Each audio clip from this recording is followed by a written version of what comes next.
Hello everyone and welcome back to my YouTube channel. तो आज मैं आप सभी के लिए लेके आई हूँ द सोलमेट एपिसोड 16। तो एपिसोड 16 स्टार्ट होता है और हमें सीन दिखाया जाता है जहाँ पर हम देखते हैं कि जो नानी होती है उसे नोज़ ब्लीडिंग होने लगी थी और इसकी वजह से उसने नाक में रुई लगा रखी थी। अब जिसे देख के जुनशंग शॉक हो जाता है, कहता तुम्हें क्या हुआ। और फिर वो यहाँ पर गाओहेन को चिल्लाती है बिकॉज उसे यहाँ पर थोड़ा शाय फील हो रहा था। फिर वो कहते क्या सच में जो लेडी यू है वो उठ गई है, जिसे सुन के जुनशंग कहता है कि हाँ, और वो उठते ही हमसे मिलने की गुजारिश की है। के बाद जब वो लोग जाते हैं तो लेडी यू जो होती हैं वो कहती हैं कि मुझे माफ़ करना, इसमें मार्शल का कोई हाथ नहीं है। अब यहाँ पर जुनशंग था उसे गुस्सा आता है, कहता है कि पहले तुम मुझे फ्रेम कर रही थी कि मेरी ही गलती और अब तुम कह रही हो कि इसमें मेरी कोई गलती नहीं है, तुम कहना क्या चाहती हो। तो फिर यहाँ पर जो लेडी यू थी वो कहती है कि एक्चुअली इसमें सच में इनकी कोई गलती नहीं है, ये सारा कराया धराया जो है वो मैंगच्यू का है। मैंगच्यू ने मुझे कहा था कि ऐसा करने को। एक्चुअली उसे ग्रैंड मार्शल की जो प्रॉपर्टीज़ थी वो चाहिए थी और कहा था कि उसका 1/3 हिस्सा मुझे देगी और उसके साथ ही साथ तो मुझे मेरी आज़ादी भी देगी। बट उसने ये सब नहीं किया और उसने ये भी कहा था कि वो जो पिल मैंने खाई थी वो एक्चुअली बस थोड़ा तबीयत ख़राब होने वाली थी, मुझे लगा नहीं था कि वो पॉइज़न है। तो यहाँ पर जुनशंग कहता है कि पहले तुमने मुझे फ्रेम किया, अब तुम मैंगच्यू को कर रही हो, देख लेना तुम्हारा इसका अंजाम अच्छा नहीं होगा। जिसे सुन के वो कहती हैं कि मैं एक बार मर चुकी हूँ, अब मैं भगवान की कसम खा के कहती हूँ कि ये सब मैंने ही किया है और मुझे ऐसा करने के लिए मैंगच्यू ने कहा था। तो अब जिसे सुन के यहाँ पर जुनशंग कहते हैं कि चलो अब हम बाहर जाके अपना कन्वर्सेशन शुरू करते हैं और ये कमरे को अच्छे से ऑफिसर्स को गार्ड करने के लिए रख देता है। और फिर उसके बाद जो जुनशंग और गाओहेन बात कर रहे थे यहाँ पर वो कहता है जुनशंग कि जब वो मैंगच्यू के सामने ये सब बोलने के लिए तैयार है तो शायद ये झूठ नहीं बोल रही हैं। तब तक वहाँ पर नानी रुक जाती है और उसके बाद जो गाओहेन होता है वो पूछते क्या हुआ। तो वो कहती है कि मुझे यहाँ पर जो स्मेल है ना वो पता नहीं क्यों झांग जो मिस्टर झांग थे उनकी स्मेल आ रही है। उसके बाद गाओहेन और जुनशंग सोचते कि आखिर मिस्टर झांग यहाँ क्या करेंगे, या तो उनकी तबीयत ख़राब होगी या फिर कुछ और मैटर है। तो इसकी वजह से जो गाओहेन था वो जुनशंग से पूछता है कि तुम बताओ कि आखिर जो थर्ड लेडी है या लेडी यू है वो आखिर तुम्हारे डैड से कब उनकी शादी हुई थी। वो कहता है करीबन 10 साल पहले। उसके बाद यहाँ पर जो जुनशंग था वो कहता है कि 10 साल पहले। तो जिसे सुन के गाओहेन कहता है क्या मिस्टर झांग का जो शॉप था वो भी लगभग 10 साल पहले खुला था। वो कहता है हाँ बिल्कुल। तो उसे एकदम डाउट होता है और जुनशंग सीधा अपने लोग को बुला के कहता है कि मुझे जाके ये बताओ, इन्वेस्टिगेट करो कि आखिर थर्ड लेडी यू क्या और मिस्टर झांग का क्या रिलेशन था। और उसके बाद जुनशंग कहता है अच्छा ठीक है फिर मैं जाता हूँ अब मैंगच्यू से पूछताछ करने। तो फिर यहाँ पर नानी कहती है कि नहीं मैं जाऊँगी बिकॉज एक है मार्शल जो सब के नज़र में बहुत ही ज़्यादा क्रूअल है और रही बात एक दूसरा डिटेक्टिव है, तो ये जाहिर सी बात है मैंगच्यू अपना सच नहीं बताएगी। तो इसकी वजह से मैं जाती हूँ बिकॉज मैं ज़्यादा फ्रेंडली हूँ मैंगच्यू से। यहाँ पर गाओहेन भी हाँ कर देता है। फिर हम नेक्स्ट सीन में देखते हैं जहाँ पर जो लेडी यू थी वो एक खत पढ़ती हैं और उसमें लिखा हुआ था कि जब हमारा काम हो जाएगा तो हम लोग फिर मिलेंगे और हम लोग अपने अड्डे पे मिलेंगे।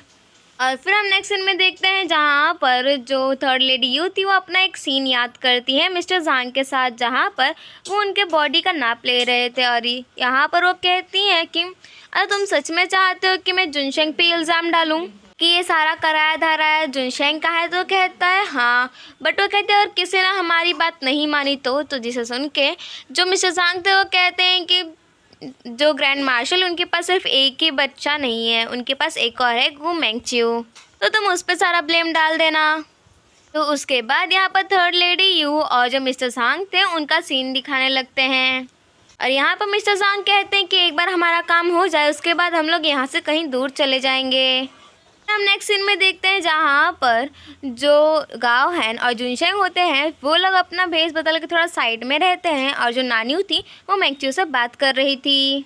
यहाँ पर वो कहती है मैंगच्यू से कि एक्चुअली वो क्या है ना कि मुझे आपसे एक क्वेश्चन पूछना था। जिसे सुन के वो कहती है मैंगच्यू कि आखिर क्या हुआ। तो फिर नानी कहती है कि ये पूरे रोंगचेंग में आप ही मेरी एक लौती अच्छी दोस्त हो। और जैसे कि आपको पता है कि जब मार्शल ज़िंदा थे तो फिर उसके बाद जो जुनशंग था वो तो मेरी थोड़ी सी फिक्र नहीं करता था। अब उनके जाने के बाद वो मुझसे इतने अच्छे से बात कर रहा है, मुझे ये थोड़ा हजम नहीं हो रहा जिसे सुन के। वो कहती है कि मुझे लगा नहीं था नानियों कि तुम मेरे पास कभी अपनी ये प्रॉब्लम लेके अपने हेल्प के लिए मेरे पास आओगी। अब यहाँ पर जो नानी थी वो पूछने लगती है गु मेंगचू से कि एक्चुअली जहाँ तक मुझे ऐसी खबर मिली है कि आपका और आपके भाई का जो रिलेशन है वो अच्छा नहीं चलता। तो जिसे सुन के वो कहती है कि नहीं ऐसा कुछ नहीं है, एक्चुअली हम लोग एक ही साथ रहते तो ऑफकोर्स थोड़ी बहुत तो म्यूचुअल अंडरस्टैंडिंग होगी ही। यहाँ पर वो कहते हैं नानी कि ऐसे चलो मैं आपसे सीधी सीधी बात करती हूँ। जहाँ तक मुझे ऐसी खबर मिली है जो मार्शल थे वो आप पे और जुनशेंग पे बहुत ज़्यादा ही हार्श थे, स्ट्रिक्ट थे। इसके वजह से उनके जाने के बाद आपको थोड़ा आराम मिला होगा, है ना।